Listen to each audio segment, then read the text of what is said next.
प्यारे बच्चों, अब तक हमने अध्याय दूसरे में जो है मगध के आरंभिक शासक जो थे, मगध के आरंभिक शासक बिंबिसार अजातशत्रु के बारे में पढ़ा है।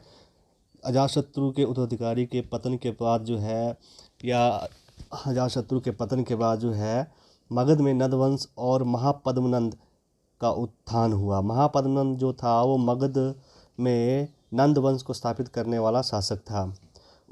अब इसमें सबसे कन्फ्यूज़न की बात यह है बच्चों कि इसके बारे में जो है जानकारी हमें पुराणों, बौद्ध ग्रंथों तथा जैन ग्रंथों में मिलती तो है, लेकिन इसमें जो है बहुत ज़्यादा मतभेद है। अब संभवतः ये बात तो स्पष्ट है कि नंदवंश का जो शासक था वो महापद्मनंद था। शिशुनाग के बाद महापद्मनंद मगध देश का शासक बन गया और इस प्रकार मगध में नंदवंश की नींव पड़ी।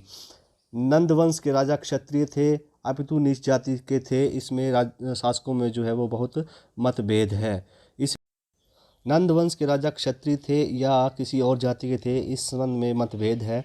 बौद्ध ग्रंथों के अनुसार जो है नंदवंश के संस्थापक जो थे वो एक शूद्राणी का, मतलब नंदवंश का जो महापद्मनंद था वो एक शूद्राणी का पुत्र था। और जैन ग्रंथ जो है वो बताते हैं कि वो जो है एक नाई का पुत्र था। तो इस प्रकार चाहे वो किसी भी जाति का हो, लेकिन उसने जो है शक्तिशाली, महापद्मनंद ने शक्तिशाली क्षत्रिय जाति, जो कि क्षत्रिय वंशों या उनकी जातियाँ जो कि उस समय कुरु, पंचाल, इक्ष्वाकु, अशक, सूरसेन आदि में राज्य करती थी, उनको उसने सबको हराया और उनके राज्य को अपने राज्यों में मिला लिया।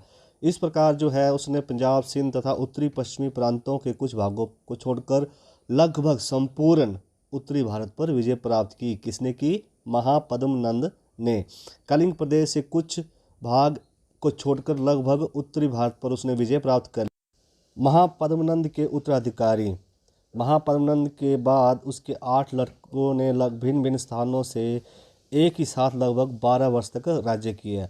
अब हम इसका राज्य देखें तो 335 से 334 ईस्वी पूर्व से 323 से 322 ईस्वी पूर्व तक ये पूरा जो नंदवंश का शासन था वो मगध पर रहा। अब जो है हम इसके बाद अगले जो इसका विषय है या अगला जो मगध का साम्राज्य है उसको हम पढ़ेंगे। इस बच्चों ये अध्याय दूसरे का ये 5वां पॉइंट है, एक आरंभिक साम्राज्य।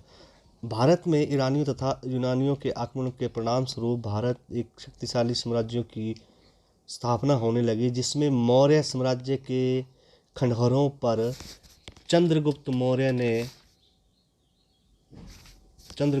ने 322 ईस्वी पूर्व में नींव डाली।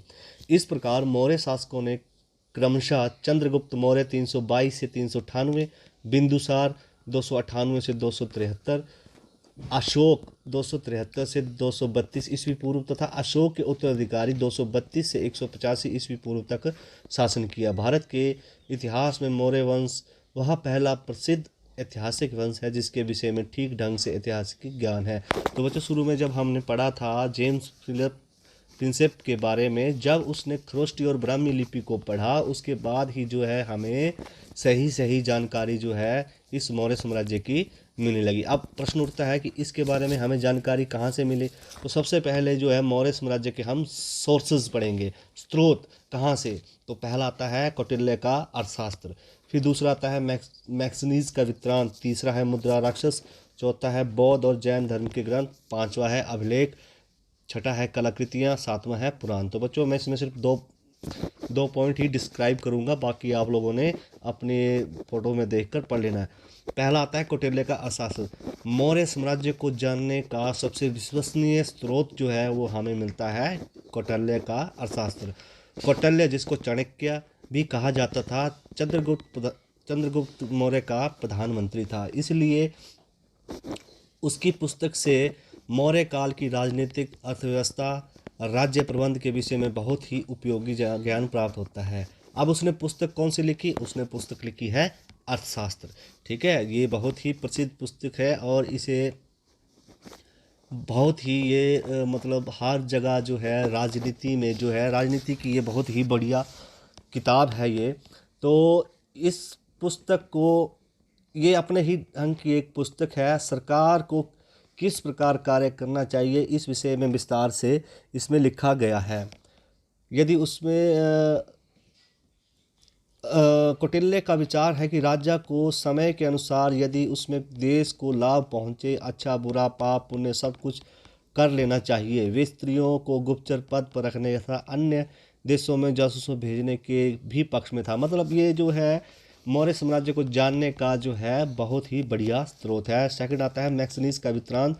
मैक्सिनीज जो था एक यूनानी इतिहासकार था, जो कि यूनानी सम्राट सेल्यूकस की तरफ से एक राजदूत के रूप में भारत आया था, और ये चंद्रगुप्त मौर्य के दरबार में 302 से 298 ईस्वी पूर्व तक रहा। उसने चंद्रगुप्त मौर्य के राज्य का वृत्तांत एक पुस्तक में लिखा, जिसे इंडिका कहते हैं। अब दुर्भाग्यवश ये जो पुस्तक है ये उपलब्ध नहीं है, लेकिन इसको जो है इस पुस्तक को कुछ अन्य यूनानी इतिहासकारों ने लिखा है, और उसके आधार पर ही मैक्सिनीज ने मौर्य शासक और उसके राज्य प्रबंध, प्रजा की सामाजिक अवस्था इत्यादि प्रत्येक विषय में के बारे में लिखा है। मैक्सिनीज के वृत्तांत से उस समय के पर्याप्त हाल ज्ञात होता है। तीसरा आता है मुद्रा राक्षस। ये एक नाटक है जो 5वीं शताब्दी में लिखा गया। इसका लेखक विशाखा दत्त है। इस नाटक में इस बात का वर्णन है कि किस प्रकार नंद वंश का समाप्त करके चंद्रगुप्त मौर्य जो था उसने मौर्य वंश की नींव रखी। इसमें यह भी बताया गया है कि किस प्रकार चंद्रगुप्त मौर्य और उसके गुरु कौटिल्य ने गोरखों का गठजोड़ करके नंद वंश के विरुद्ध युद्ध आरंभ किया। इस सब कार्य में कौटिल्य ने चंद्रगुप्त मौर्य को मगध का शासक बनने में बड़ा साथ दिया। इसी नाटक में हमें यह ज्ञात होता है कि चंद्रगुप्त एक नीच कुल से संबंध रखता था। इस नाटक से हमें तत्कालिक राजनीतिक, सामाजिक, आर्थिक और धार्मिक अवस्था का पता चलता है। बच्चों बाकी जो सोर्सेज हैं वो आपने खुद पढ़ लेना है। अब हम पहले राजा की तरफ चलते हैं। चंद्रगुप्त मौर्य 322 ईस्वी पूर्व से 298 ईस्वी पूर्व। चंद्रगुप्त, इसमें पहला पॉइंट आता है चंद्रगुप्त मौर्य का प्रारंभिक जीवन। अब पहला है चंद्रगुप्त का वंश। चंद्रगुप्त के वंश तथा उसके माता पिता के संबंध में कोई निश्चित जानकारी नहीं मिलती। इस विषय पर इतिहासकारों के भिन्न भिन्न विचार हैं। मुद्रा राक्षस का जो लेखक है विशाखा दत्त, उसने बताया है कि चंद्रगुप्त का संबंध शूद्र जाति के मौर्य वंश से था, जो कि क्षत्रियों से संबंध शाक्य जाति के मौर्य वंश से था, जो कि क्षत्रियों से संबंधित था। एक और देव कथा के अनुसार चंद्रगुप्त के पूर्वजों ने मौर्य नामक नगर की स्थापना की थी, जिससे इस वंश को मौर्य वंश नाम मिला। जैन ग्रंथों में भी चंद्रगुप्त को नाई और वैश्य की संतान बताया गया है, और यह स्पष्ट लिखा है कि उसकी मां मौरों को पालने वाले ग्राम के मुखिया, मौरों को पालने वाले गांव के मुखिया की बेटी थी। कुछ भी हो, चंद्रगुप्त का संबंध क्षत्रिय वंश से प्रतीत होता है, और उसके वंश का नाम से ही मौर्य वंश पड़ा। ये आ गया इसका चंद्रवंश। दूसरा है जन्म और बचपन। बौद्ध परंपराओं के अनुसार चंद्रगुप्त का पिता मौर्य नगर का राजा था। किसी पड़ोसी शासक ने उस पर आक्रमण कर दिया, और फिर जिससे वो मारा गया। चंद्रगुप्त की जो गर्भवती माँ थी वे अपने भाई के पास पाटलिपुत्र चली गई, और जहाँ उसने चंद्रगुप्त को जन्म दिया। Doctor P.L. भार्गव ने उसका जन्म 345 ईस्वी पूर्व हुआ बताते हैं। शत्रुओं से बालक की रक्षा के लिए उसे एक गडरिये के पास छोड़ दिया गया, जिसने गडरिये के पास छोड़ दिया। फिर क्या हुआ कि उस गडरिये ने जो है आगे चलकर किसी शिकारी के हाथ जो है उसको बेच दिया। नेक्स्ट आता है चाणक्य से मुलाकात।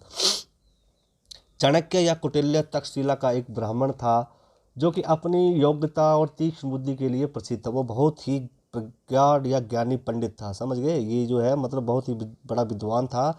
एक बार क्या हुआ कि वो जो था पाटलिपुत्र गया, और वहाँ का जो राजा था धनानंद, वो बहुत ही प्रसिद्ध राजा था वो भी। और दानशिला में ब्राह्मण होने के कारण वो जो है कौन, चाणक्य जो है दानशाला में ब्राह्मण होने के कारण वे ऊंचे स्थान पर बैठ गया। इस पर जब राजा धनानंद आया तो उससे वे बहुत अपमानित किया। उसने जो है चाणक्य को बहुत अपमानित किया।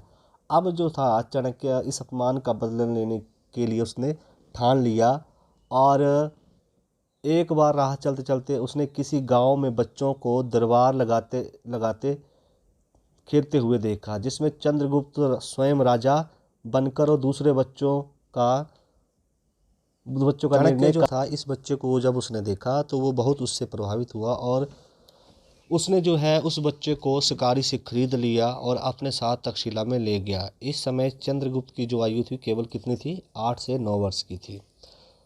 चौथा पॉइंट आता है तक्षशिला में शिक्षा प्राप्ति। चाणक्य ने तक्षशिला में चंद्रगुप्त की शिक्षा का जो है वो उचित प्रबंध किया। 8 साल के समय में उसने राजनीतिक और सैनिक प्रबंध में संपूर्ण शिक्षा हासिल कर ली। चाणक्य खुद भी उसे गुरु की भांति शिक्षा दी। पांचवा आता है सिकंदर से मुलाकात। यूनानी लेखों के अनुसार चंद्रगुप्त ने सिकंदर महान को नंद राजा पर आक्रमण करने की सलाह दी, परंतु सिकंदर ने उसकी सलाह को नहीं माना। ऐसा प्रतीत होता है कि चंद्रगुप्त ने नंद राजा के विरुद्ध सिकंदर से सहयोग की इच्छा की होगी, परंतु वे सफल नहीं हो सके। यह मुलाकात तक्षशिला या उसके नज़दीक किसी अन्य जगह पर हुई मानी जाती है। अब बच्चों इसके बाद जो है चंद्रगुप्त की विजय है, लेकिन ये वीडियो बहुत बड़ी बन जाएगी, इसलिए मैं इसको नेक्स्ट वीडियो में आपको बताऊंगा। तब तक के लिए धन्यवाद। देखते रहे, मेरे चैनल को सब्सक्राइब करते रहे।